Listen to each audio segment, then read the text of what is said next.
Napoli made a bid for Garnacho in January, 40 million, turned down. You would suspect that interest is still there. I've not been steered away from Victor Osimhen in a way of we're not going to go for him. So that leaves me to believe there's some consideration around what could be done. Jay here, Stretford, Paddock. This is Inside United. Joining us, as always, is Mr. Laurie Whitwell. How are we doing? I'm good, Jay. How are you? I'm good. It's glad it's finally just me and you, no Joe Smith. And yes, when it was me and Joe, he made me sit on the opposite side of the table. You've actually brought me closer. I'm glad you brought it out, right? Because you arrived in the studio and you're like, oh, Joe usually has a separate, but I'm like, we're mates, so I don't do that to you. I'm not going to stick you over there. I've realised that now. Like I don't like you. No, it's just Joe and his funny little ways. He's over in Japan anyway.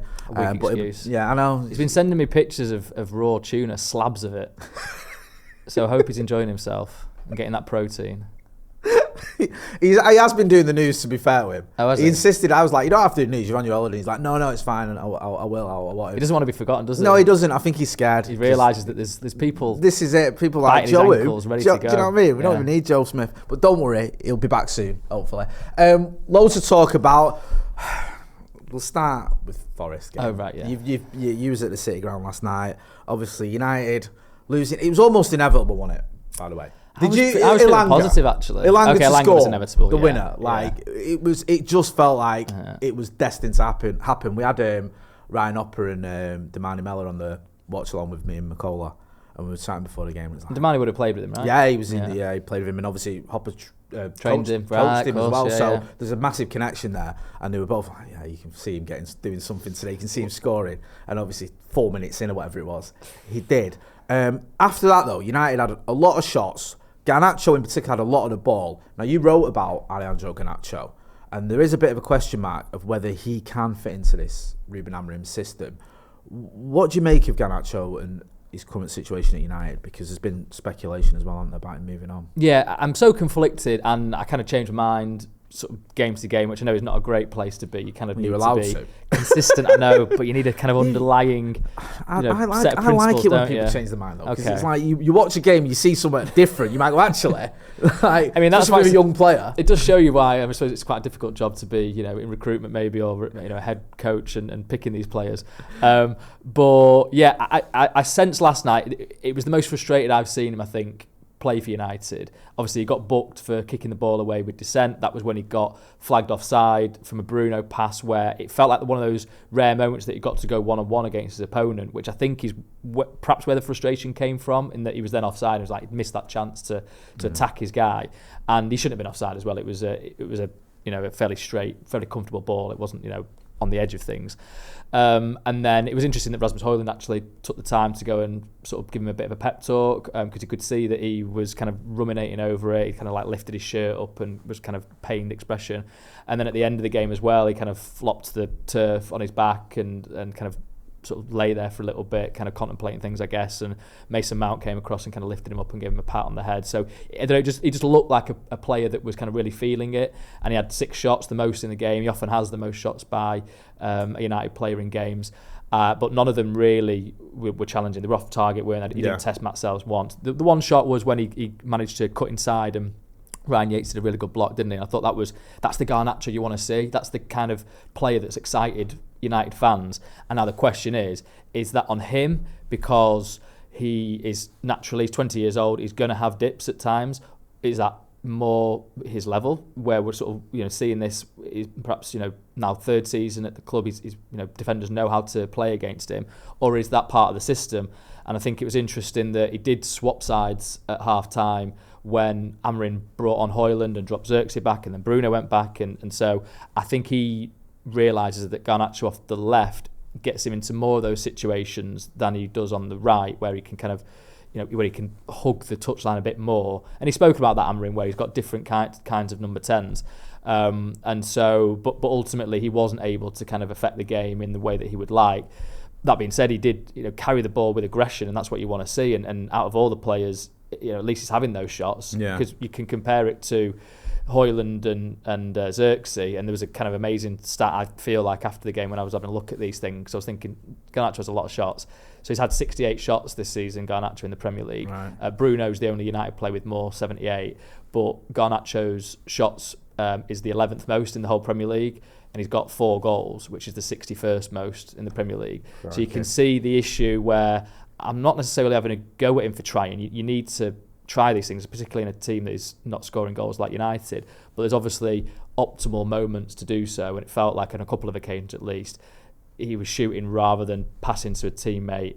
And again, I have sympathy because he had Dorgu on his left in that second half, and I think that clearly there's an understanding issue there. Dorgu had a pretty bad game, really gave the ball away needlessly a few times, and so if you've not got that trust there, maybe you are going to then go, okay, I'll go myself and have a shot. But yeah, so I don't know, where are you at with it all, Jay? It's so confusing, and I'm kind of with you a little bit, and I'm conflicted slightly because I like Garnacho. He can be very, very annoying and give the ball away a lot and sort of wasteful and be a bit greedy.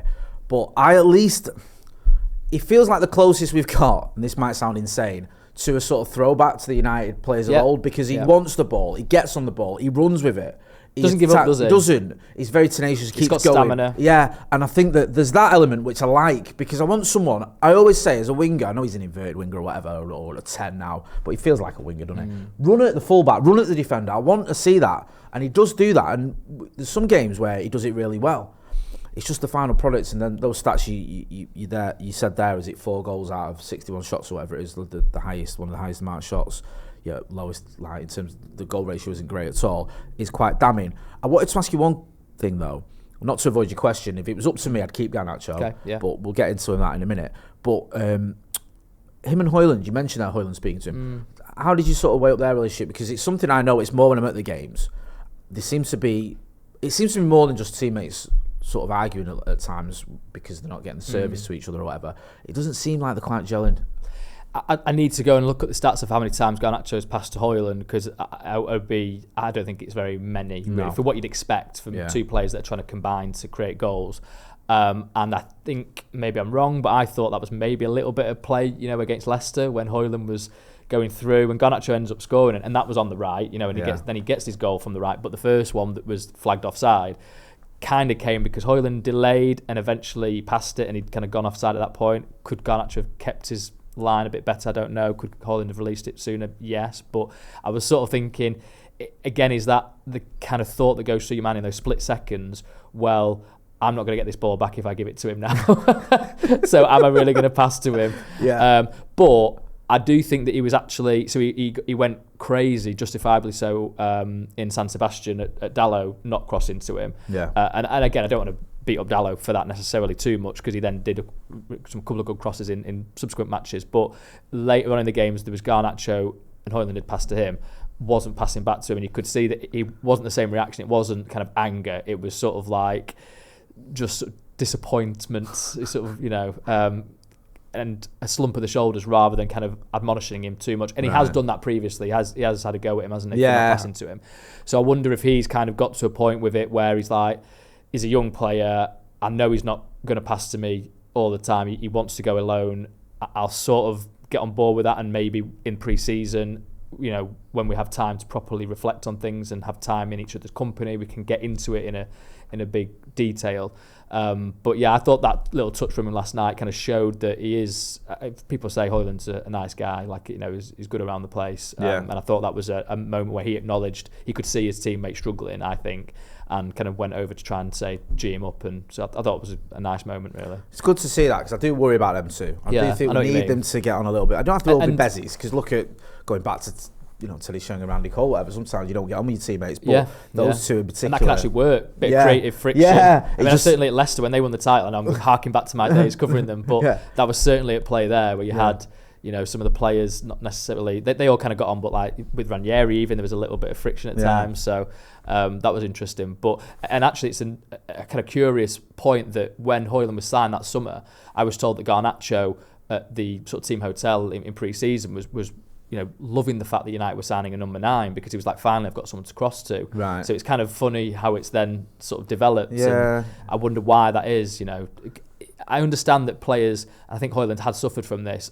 He hasn't received the ball from several people, because there might be a question about whether he would definitely hold it up. I think we saw that at Fulham at Craven Cottage. Yeah. And there's certainly moments where that has been an issue. I think he's got better, but I think that is again, in those split-second moments, it's that question mark that comes up in players' minds. Yeah, I do hear that. You mentioned there about how, your opinion can change on Garnacho, or it's difficult sometimes because you see in one game, you think, this is it. He's back to the old Garnacho, and then you have frustrating games. Where do you think Amorim is with him? Because he seemed a little bit more defensive around him last night against Forest after the game. He seems to sort of stick up for him a bit more, where in the past he might have said one or two things where you think he's not happy with him.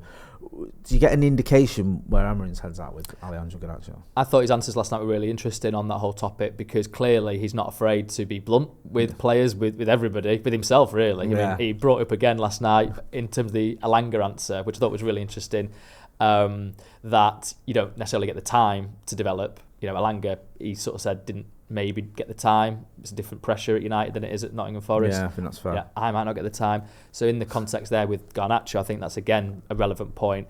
But I agree with you that he was defending him. Yeah. He basically said, what I would be disappointed in is if he wasn't running back, and he obviously was, to try and catch Elanga, wasn't quick enough. That's not really any shame because Elanga is absolutely rapid. Yeah, he is.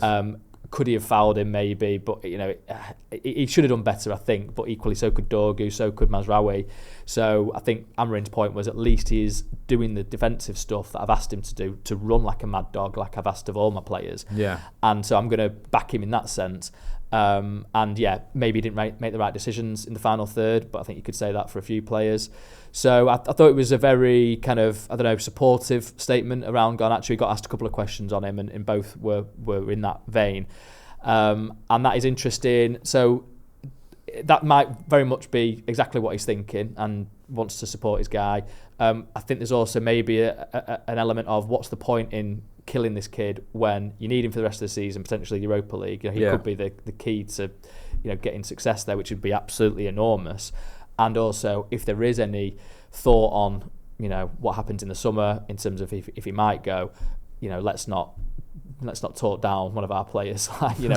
It's a bad negotiation strategy, I think. So, but I think generally it probably comes from a place of meaning and honesty, because I think Amorim is pretty honest with us. This episode of Inside United is brought to you in association with Huel. We have got a special offer on. If you visit the link in the description, huel.com/Stretford Paddock, you get £10 off for new customers and a free gift. So go and check out the link in the description. That's huel.com/Stretford Paddock. Get £10 off your first order and a free gift. Now, I've been giving Huel a go, and there's loads of benefits for it as well. It's a healthier alternative, for example, to fast food, especially if you're on the go and you're in a bit of a rush. It's a sort of nice, tasty meal where you don't have to do much prep or anything like that. You can just get it on the go, and it's got some good stuff for you as well. It's got B12, so for example, you've been for a run or you're going to the gym, it can help you post-gym if you're suffering from a bit of fatigue. It's also got vitamin C, which can help with your immune system. There's a load of different flavours. You can see we've got chocolate,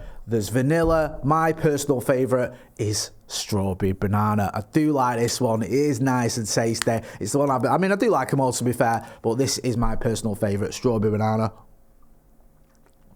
Don't mind if I do. So go and check out Huel. Listen, we're all looking after ourselves. We're all trying to find what are the best options to have sort of food on the go, or a meal on the go, or even a drink on the go. And this is a great option for you. Like I said before, there is a link in the description. If you go and visit huel.com/Stretford Paddock, you get £10 off your first order and a free gift as well. And anyone who follows me on socials know I am trying to keep fit and trying to do things the right way, and Huel is a great way of doing that. So check out the link in the description, and a big thank you to Huel for sponsoring this podcast. I want to get to sort of Garnacho's future. I know we've spoken about it in the past. I know he's been linked with Napoli. They've obviously, Victor Osimhen is someone we've been linked with, the potential swap deal. But before I get into that, the reason there's talk of Osimhen, there's talk of other strikers as well, is because of lack of goals. We saw it last night against Forest, where I think, was it the most shots we've had away from home in like 20 years or something, I think you wrote. Since records began that they haven't scored, so 24 shots. Sorry, they haven't scored, which tells you its own story that, we're just, I think, didn't Harry Maguire have almost as many shots on target as... Well, he had more than Hojlund and Xerxes, because they didn't have one. Right. So he had one, obviously, at the end. And he even had that chance when Dorgu crossed from him that he kind of got his header all wrong, which I was thinking that should have at least been on target. Probably should have been a goal. Yeah. And that's what he was brought on for. I mean, Amorim afterwards was I mean, from being so sort of rigid, supposedly, on this sort of system that he's got, he kind of went 4-4-2, didn't he? It was like old school. Wasn't it? Like 4-4-2, big lump up front, get your head on that, son. I was like, what am I watching? And he was unapologetic about it. He was like, listen, the game was different than anything we've seen before because they had a backline of 6. They were just in the box, so we need someone in that area. And obviously, we know Harry Maguire he's very good in that situation, although he didn't quite get it right. So when you see those stats, when you see that you relied on Harry Maguire to try and get you an equaliser, I mean, it's not great, is it? Do you think it is just obvious that it's the striker, we need a striker? Is it becoming like undeniable?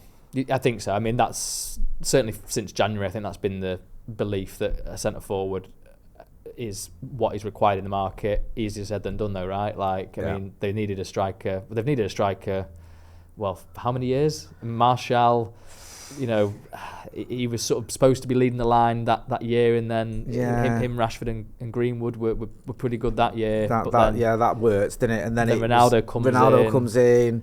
Martial just more or less around that time just becomes pretty just useless. Yeah. To be honest, no disrespect to the kid, but he's either injured or he's just not scoring, or he's, you know, if he does score, he doesn't play for the next 10 games or whatever. Exactly. So you can't rely on him. Rashford's very sporadic, and obviously we know what happens with Mason Greenwood. And then we have these little stopgaps, don't we? We kept having Cavani or Igalo or whatever. But I know that's I like holding Igalo, but come on. He loved the club, didn't he? Yeah. He scored a few good goals. It just wasn't gonna. You weren't gonna chance for the title with him up front, were you? So it's an issue that's been going around for a while. There's been sort of a lot of reports recently. I think your colleague David Ornstein spoke about Victor Gyökeres, I think is the... You go with whatever you want. I trust you, Laurie. My pronunciation. I called Yeats last night. Last night. Yahtzee. Great game. Completely lost the plot last night. It's all too much for me. But it does look like United are running out of options, doesn't it? Like, in terms of the ones that a few months ago people were going, Ruben Amorim knows Victor Gyökeres, he's going to get him. That's not really on the table. So you're looking at who is. Osimhen is someone that has been linked with Manchester United. I know we've spoken about it before, but it's still relevant. Garnacho, Napoli, there could be something there. Do you see anything happening on that front? I know we've spoke, but... Yeah, it's hard to sort of get definitive, this is absolutely what we're going to do. But you certainly, when you're asking around it, you don't... I've not been steered away from Victor Osimhen in a way of we're not going to go for him. So that leaves me to believe there's some consideration around, you know, what could be done. And obviously Napoli made a bid for Garnacho in January, 40 million, turned down. You would suspect that interest is still there, and you know, Antonio Conte, I think, was a big supporter of that. So could something be done? He seems, you know, persona non grata with Napoli. It's very weird, isn't it? It's sad, I think, really what's gone on there. But you know, Galatasaray's benefit. He's 26 goals, I think it is, in 31 games for them this season, including quite a few in the Europa League. So decent numbers that he's still doing, having done it for multiple seasons in Serie A.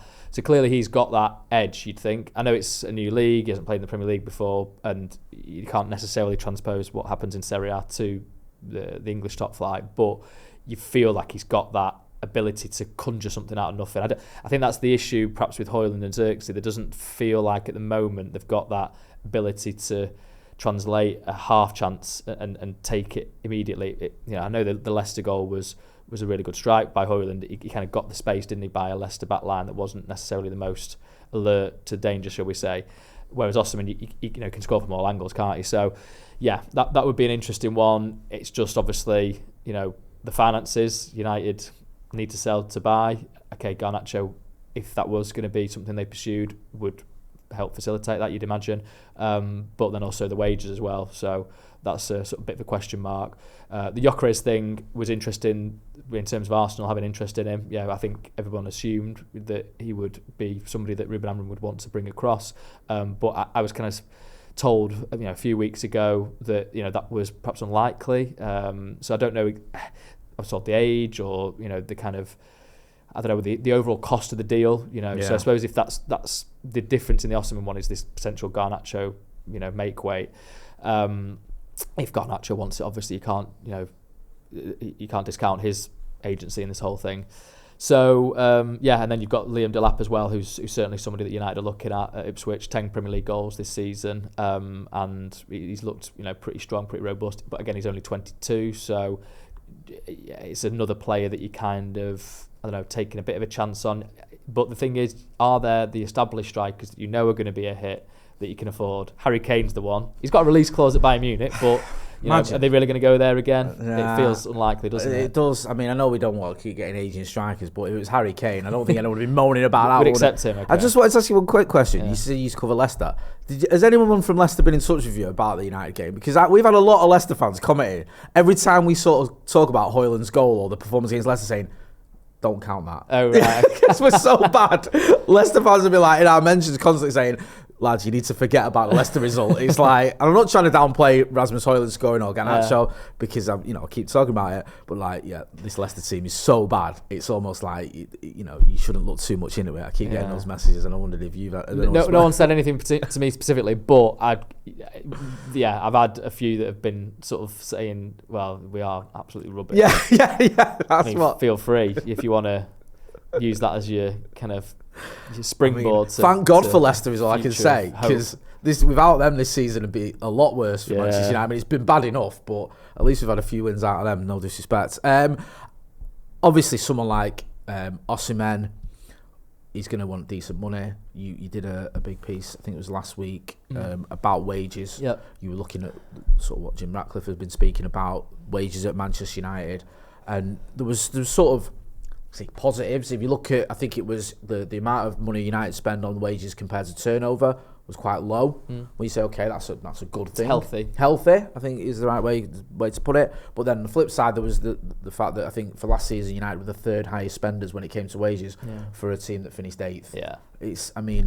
Wages has been an issue for so long at United, as you looked at, and it's something that obviously Jim Ratcliffe needs to get a grip of, or anyone else needs to get a grip of. It's from what I've told, it's a key part of what their transfer strategy will be. So, for example, Patrick Dorgu, who came in January, for a decent amount of money, I suppose not huge, but 25 million, 30 million rising potentially, is on like 40 grand a week, which you think for a starter in the Man United team is low, really. And I'm sure that there was negotiations around it where they would have tried to get higher than that, but United were pretty strict, I think, with what they were going to offer. So that's the kind of approach I think they want to take to all new signings, really. Now, obviously, if people are established, that's going to be much more difficult to do. I don't think they're going to come to Man United for a pay cut, are they? No, so, no chance. Yeah, but that means maybe that colours the kind of players that they will go for. So a Liam Delap, you'd expect, is not on a load of money at Ipswich. I'm sure he's well paid, but it won't be the same scale as what you can get at Man United.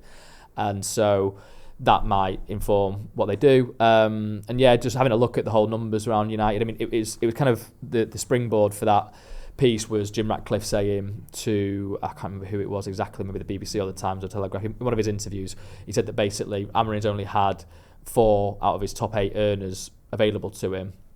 So he mentioned Luke Shaw, Mason Mount, Marcus Rashford, Jadon Sancho. So they're 4 of the top 8 earners, and obviously 2 are out on loan. Okay, now 1 is, you'd say by the decision of Ruben Amorim in terms of Marcus Rashford, and then Luke Shaw, Mason Mount have just suffered, injuries, which is, misfortune. You can obviously look at how that's happened, but I think clearly United would want to have top 8 earners all playing regularly. That just makes total sense. And then you could even throw Casemiro into that, really. He's on, he's probably the second highest behind Rashford in terms of earnings. I think he's on less than 300 grand a week at the moment because of the Champions League cut in his salary, 25%.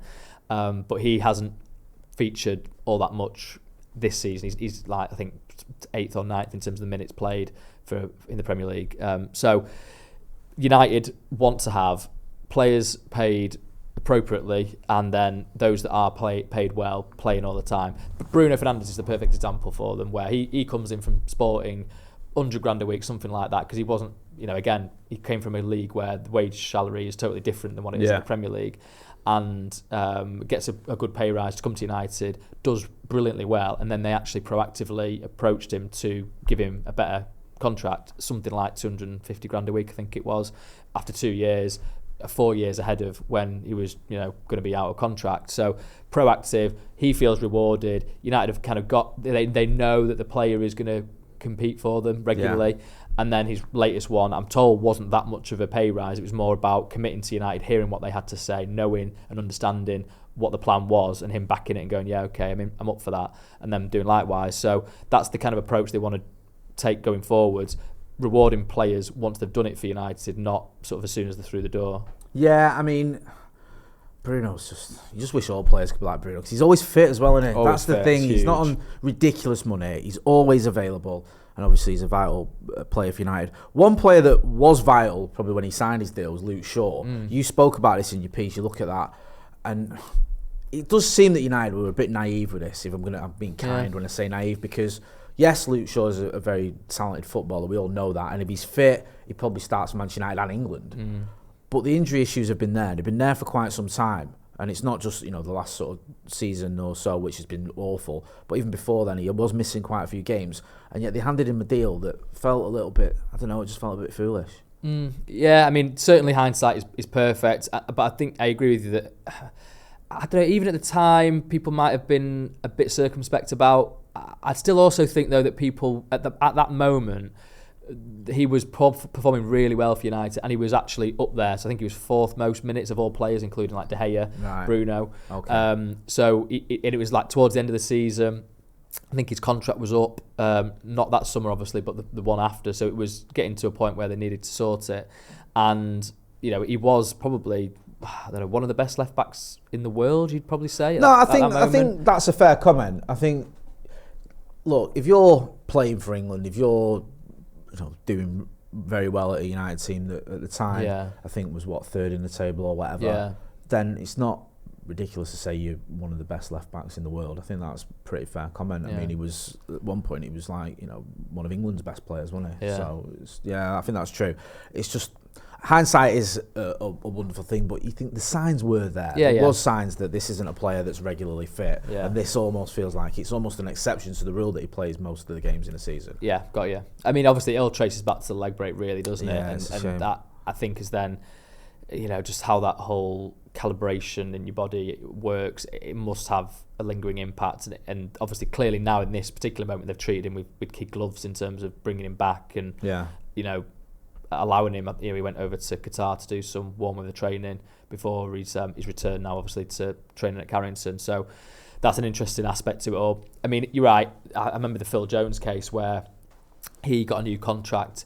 He'd had injury problems, but he'd got back in the team, was fit, and was doing really well. And I think his agents noticed that moment and thought, right, this is the time to strike, to sort of say he deserves a new contract. And United, certainly at that time, Ed Woodward didn't want to lose players for free. He wanted to retain their transfer value. So even if he felt that maybe they wouldn't necessarily stay the course at United, at least they could then sell them. But the issue there was you're paying these players a lot of money. No other clubs can afford that. So you're already limiting yourself in terms of the potential sort of exits.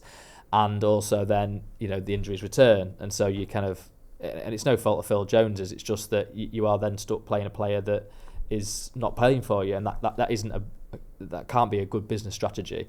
So, maybe the same thing is applied here where Luke Shaw, Luke Shaw's people, to credit to them, they've done well by their client. That's their job. And it's obviously up to United, as you say, to kind of take the long-term view and go, well, actually, we do really rate you, but you've had these issues. I think there is some performance-related bonuses in there, but clearly they haven't been realised. And he is at the top end. Those top 8.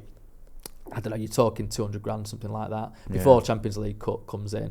I don't know exactly what the level of that is, because you can negotiate. It's usually 25%, but I think they're open to negotiation for different players.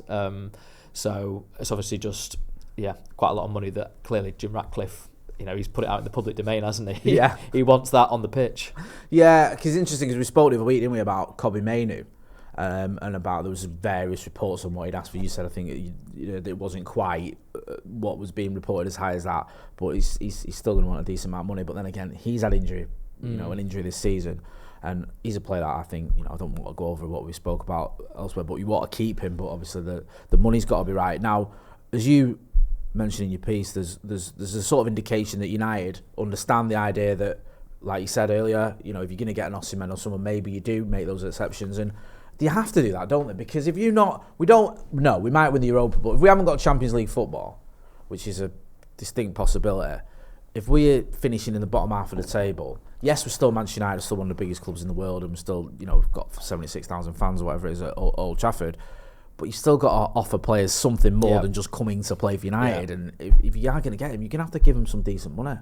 Like that's the sort of the catch-22 situation United find themselves in, isn't it? And I think that this is another repercussion of the problem we found ourselves in after years of mismanagement. I think that was an issue certainly in the post-Fergie years, where United felt that the crest, the brand, was enough to appeal to players, and they didn't really have to try. They didn't have to be smart with their recruitment strategy, and really appealed to the footballers' mentality. It was kind of like, well, we're Man United, you should just join us, and then they would throw money at the situation. But yeah, I mean, clearly the strongest correlation between success and financials is the wages. That's clear. But as you say there, United had third highest wage bill last year and finished 8th. So obviously something's going wrong there. So they can't just have this approach of, well, we're not going to pay big money, because you will fail. It's inevitable. I did think it was interesting what Sir Jim Ratcliffe said in one of his comments. He sort of said, well, we do pay people really well at Ineos, but we don't pay too many people really well. So David Brent style that, wasn't it? Do you know what I mean? It's like, all right, I'll work that one out later. What does that even mean? Listen, you've got to charm him. Yeah, exactly. And then he will pay the big bucks. I'm sure he's pretty well remunerated, but what it did say to me was that he does understand that you need to get the elite players, you will have to pay the right money. You can't challenge otherwise, really. Maybe you can appeal to their sensibilities. They grew up a United fan. Rasmus Hojlund did, obviously. So there's some element of that, but I think ultimately it will come down to financials more often than not.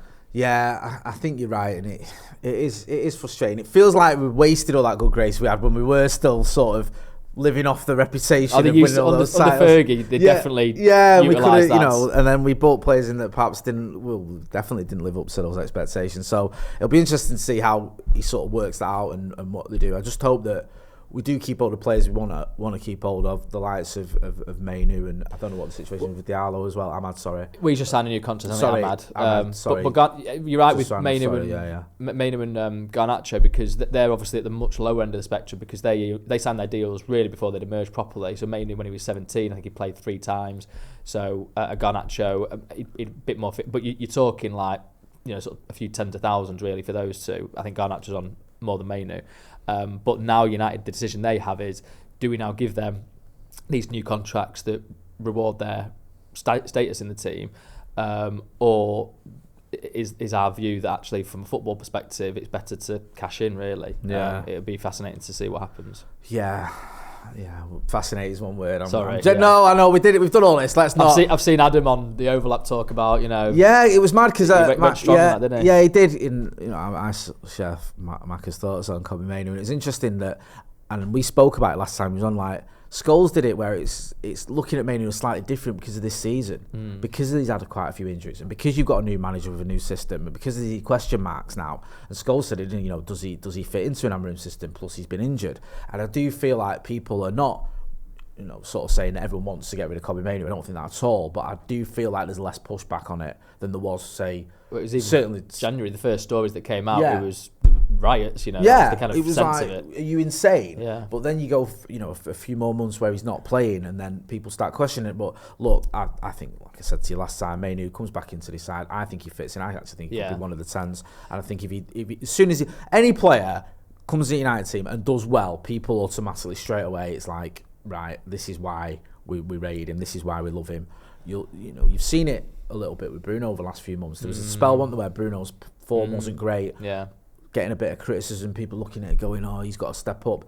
I know the Forest game wasn't great, but over the last sort of couple of months in particular, he has had decent form. He has been showing us, he's even been banging in free kicks, which was something. Well, even the corners against Forest were actually decent. Yeah, that's what I mean. United's best What's going chances came from that. And I think people get that reminder of that's the Bruno Fernandes that we all love, and that's why he's so vital to us. And I'm hoping the same will happen with Kobe Mainu. And I do think there's a huge value to be placed in players that have come through the system, have been at the club for a number of years. Like I say, the picture of him in the United top when he's like 4 or 5 or whatever, and we're seeing that with Scott McTominay. And maybe it's great that he's going and doing brilliantly in Naples, but you kind of do think, Scott McTominay certainly would have gone up top against Forest, and I reckon he probably would have bagged, wouldn't he? Yeah, that would have been ideal, that, wouldn't it? Just to kind of, he knows the place, he understands the standards that are expected, even though obviously he's had to come through a difficult period. So I don't know, I would always, if there's a judgment to be made, I would lean on the side of give them a chance because they've got that heritage. Yeah, there's nothing wrong with that. I mean, people get annoyed at that because I don't think you should have a team full of players that have come through the academy that aren't good just enough. because they grew up in Salford or whatever. It, you don't. That's nonsense. But you do want that connection. It is part of United DNA. People say like, "What is United's DNA?" It's that record of having an academy graduate in the squad since 1920 or whatever it is.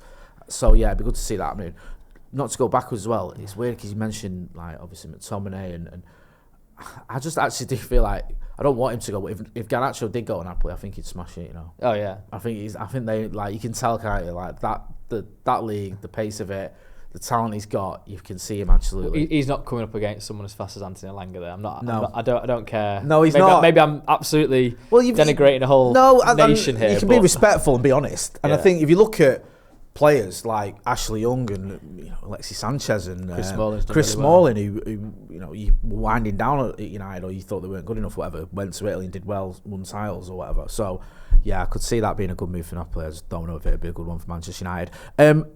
You were at the FA Youth Cup semi-final.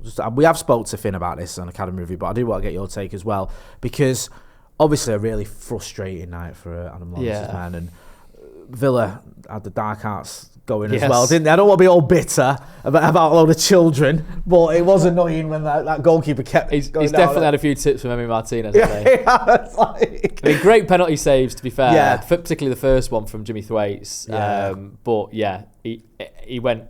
He was making sure he took his time to get up whenever he caught the ball.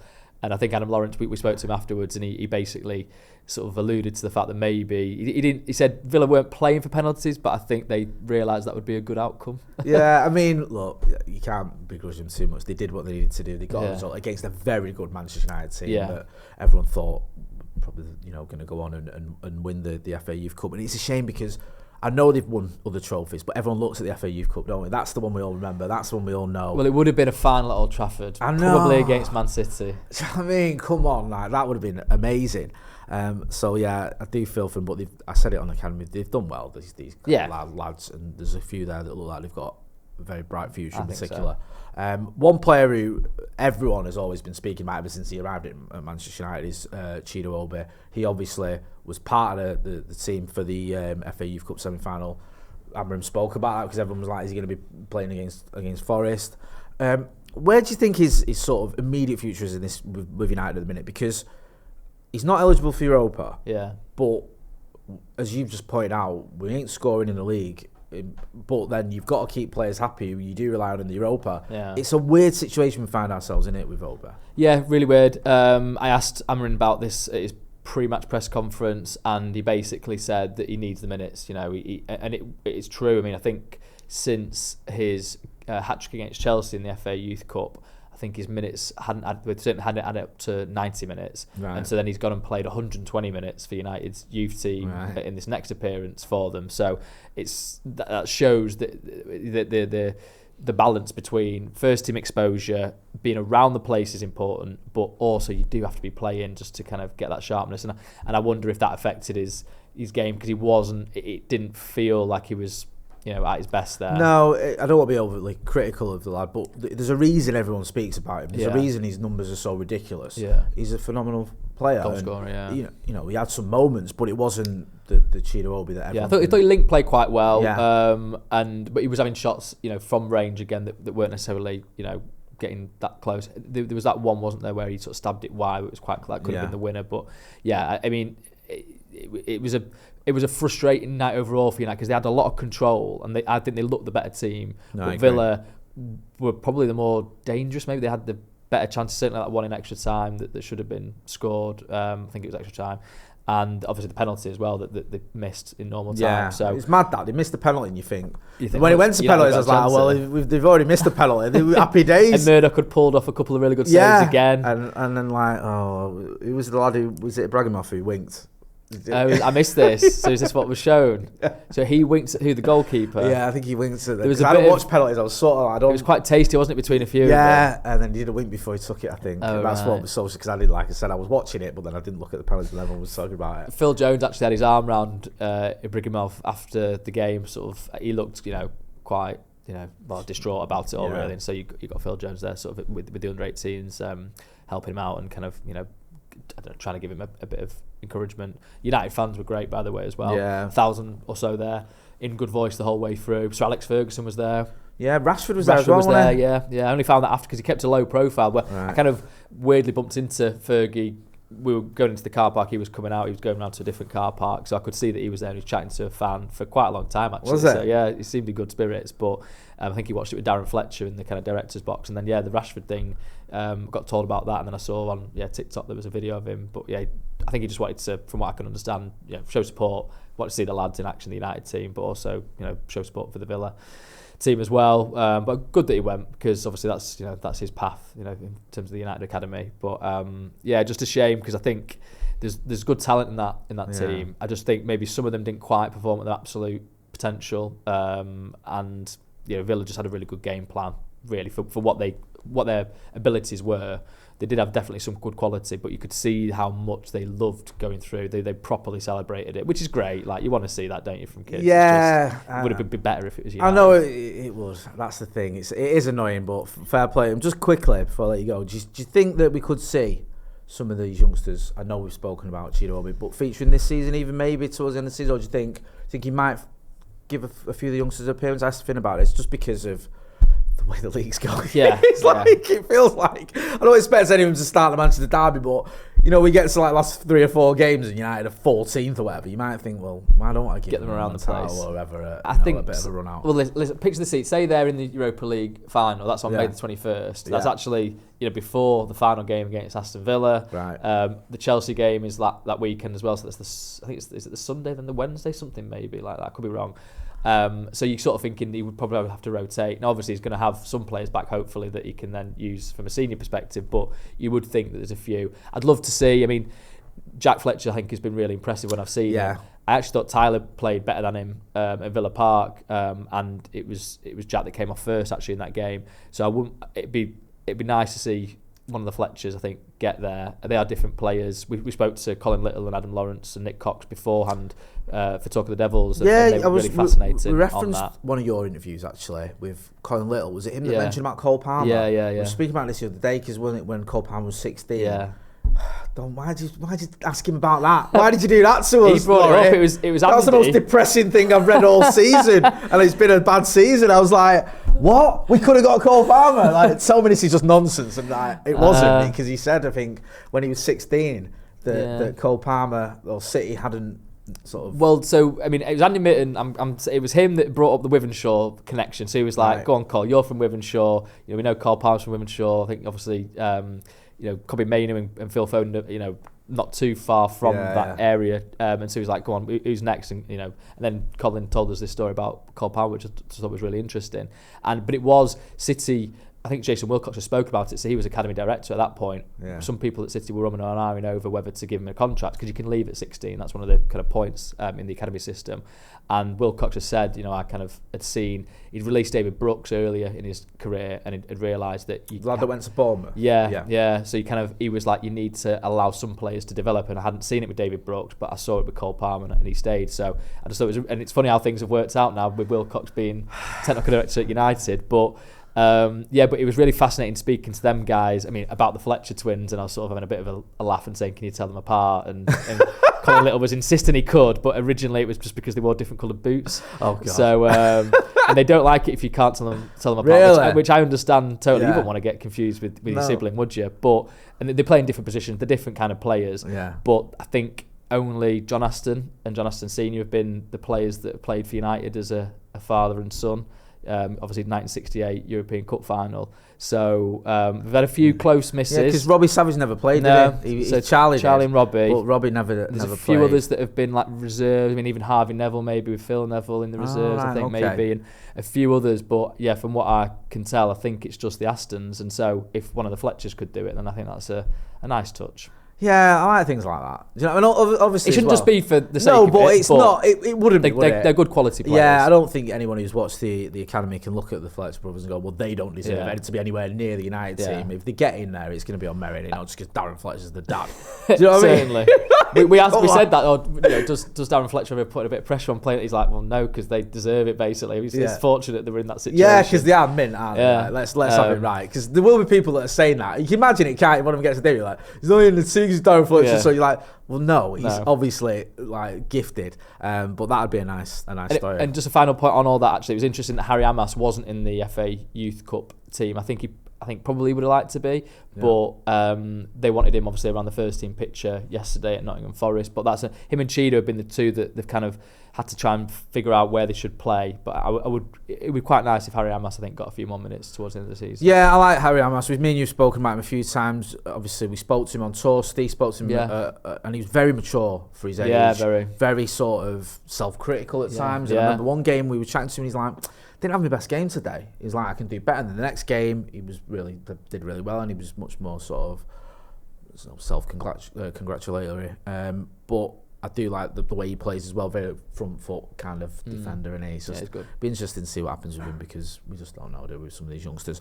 Laurie, always a pleasure. Absolute I'm glad pleasure. we did it like this as well. Do you know what I mean? Forget all that intimate. We didn't have Joe, the speed bump Smith, wrecking our conversation with his whimsical asides. We're here to talk about facts and Manchester United and how many shots we keep missing. Never mind that, or your whimsical asides. Anything coming up you're working on? Oh, you put me on the spot, right? I always do this, and you always do that thing, and then you act like you haven't got anything on the go, and then you'll have something. Okay, I could do what I did to Mark Critchwell. Why you written anything for 2 weeks? Lazy, that's why. That's what I said. And he was like, journalism's laziest. Yeah, he went, I'm working on something. I was like, all right, I was looking for your articles, couldn't find anything for like a month. I'm only joking, Mark. Potentially, well, it's the 20 years since the Glazers took over Manchester United, so I think we've got a few bits on the go around that to commemorate that, or to kind of look at how it happened and what might come in the future. Yeah, hopefully better days ahead. We feared the worst in 2005 and we were being those protests, and unfortunately it's one of the few times you want to be wrong, but we were right. Laurie, thanks for that. Go and check out Laurie's work. There's a link in the description to The Athletic. Big thanks to Hugh as well for sponsoring this podcast. That's been Laurie Whitwell. I'm Jay Motty. This has been Inside United. Don't forget to hit like, share and subscribe. Thanks for watching.